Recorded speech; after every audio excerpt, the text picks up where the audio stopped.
కానీ ఏంటంటే మీరు సారాగా చెప్తారు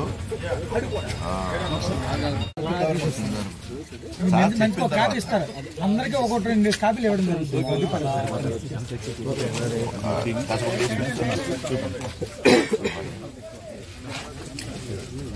ఎవరండి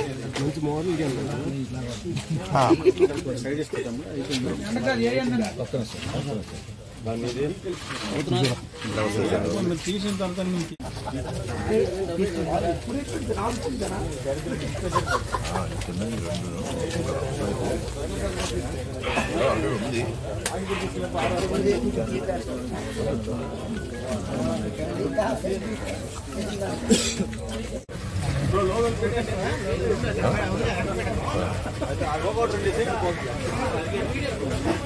ఏమన్నా కావాలి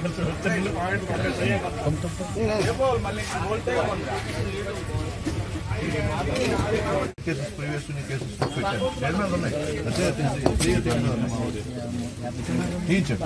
అందరికి మీకు ప్రెస్ నోట్ కూడా మొత్తం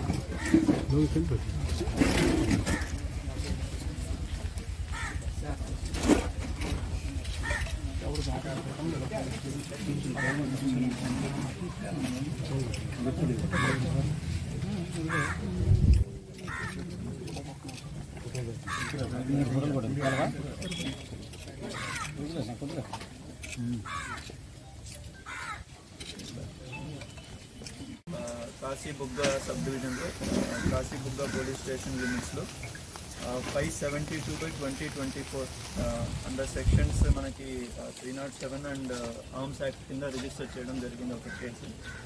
ఇందులో మనకేంటంటే ఒక వ్యక్తిని చంపడం కోసం కొంతమంది బీహార్ రాష్ట్రానికి సంబంధించిన కొంతమంది వ్యక్తుల్ని డబ్బులు ఇచ్చి హైర్ చేసుకొని ఒక వ్యక్తిని చంపడం కోసం కొంతమంది ఇక్కడ ప్రయత్నం చేశారు.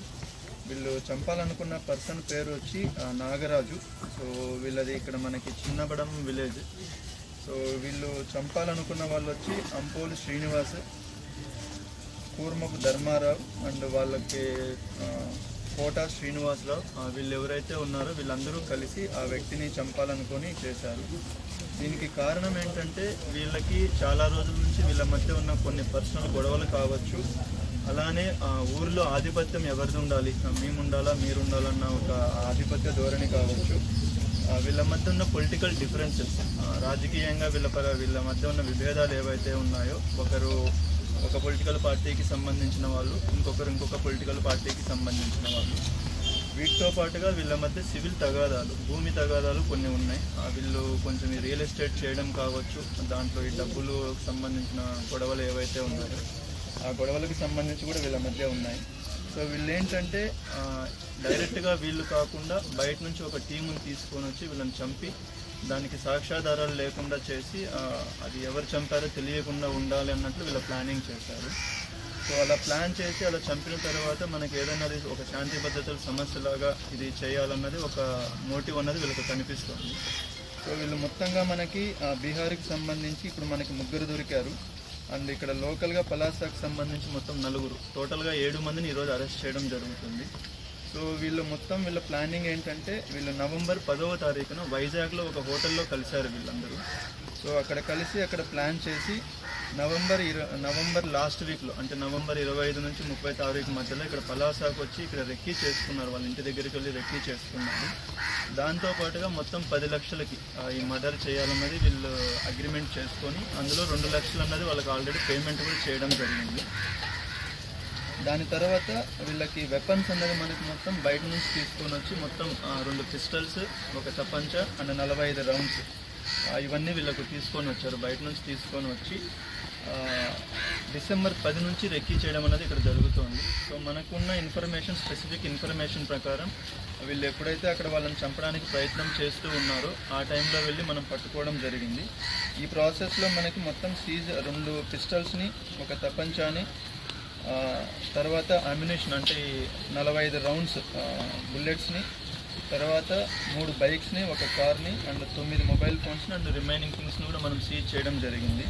సో వీళ్ళు బైక్స్ కూడా ఏం చేశారంటే ఇక్కడ లోకల్గా ఒరిజినల్ బైక్స్ కాకుండా దొంగలించబడిన బైక్స్ ఏవైతే ఉంటాయో, ఒక బైక్ వచ్చి మహారాష్ట్ర పూణే నుంచి తీసుకొని వచ్చారు, దీనిపైన మనకి పూణే డిస్టిక్లో మహారాష్ట్రలో ఆల్రెడీ అక్కడ ఈ బైక్ దొంగతనం చేయబడిందని చెప్పి కేసు కూడా రిజిస్టర్ అయి ఉంది అక్కడ. దాంతోపాటుగా ఇక్కడ మనకి లోకల్గా కంచిలి లిమిట్స్లో ఒకటి రెంట్కి తీసుకున్నారు ఒక పర్సన్. ఇంకొక బైక్ వచ్చి మూడో బైక్ వచ్చి కూడా దొంగలించబడిన బైక్, అది ఎవరిది ఏంటనేది మనం ఇంకా ఐడెంటిఫై చేయలేదు, అది కూడా చేయడం అన్నది జరుగుతుంది. సో వీళ్ళ మోటివ్ ఏంటంటే చంపడం ఒకటే కాదు, చంపిన తర్వాత దానికి సాక్ష్యాధారాలు అనేది ఉండకూడదు, ఎవరు దొరకకూడదన్న ఒక ప్లానింగ్తో వీళ్ళు చేయడం జరిగింది. దాని ద్వారా ఇక్కడ ఒక శాంతి భద్రతల సమస్య జరుగుతుంది, బయట నుంచి వచ్చి ఎవరో దీన్ని ఇక్కడ ఏదో చేస్తున్నారన్న ఒకటి క్రియేట్ చేయడం కోసం చేసినట్లు మనకు కనిపిస్తుంది. సో దీని మొత్తానికి మనకి టీంకి సంబంధించి కాశీబుగ్గ డిఎస్పీ గారు, టెక్కలి డిఎస్పీ గారు, తర్వాత ఇక్కడున్న సిఐ మోహన్ కావచ్చు, నారాయణ కావచ్చు, and Tirupatirao, Kasibugga rural CI గారు, అలానే మన ఎస్ఐస్ అందరూ, అండ్ ఎస్బీ సిఐ గారు, అడిషనల్ ఎస్పీ అడ్మిన్ రమణ గారు, టీం మొత్తం దీనిపైన ఎఫర్ట్ పెట్టి ఇది జరిగింది. ఇందులో మనకి మేజర్ సక్సెస్ ఏంటంటే ఒక మనిషి ప్రాణాలు పోకుండా ముందుగానే కాపాడి వాళ్ళని పట్టుకోవడం అనేది మేజర్ సక్సెస్ ఇది. దీంతో పాటుగా మనం 7 మందిని అరెస్ట్ చేయడం కూడా జరిగింది. రిమైనింగ్ మెంబర్స్ ఎవరైతే ఇందులో ఉన్నారో ఫర్దర్ ఇంట్రాగేషన్ చేస్తున్నాము. మనకి ఫర్దర్ సాక్ష్యాధారాలు ఏవైతే ఉన్నాయో దాని ప్రకారం మనం ప్రొసీడ్ అవ్వడం అనేది జరుగుతుంది. Thank you.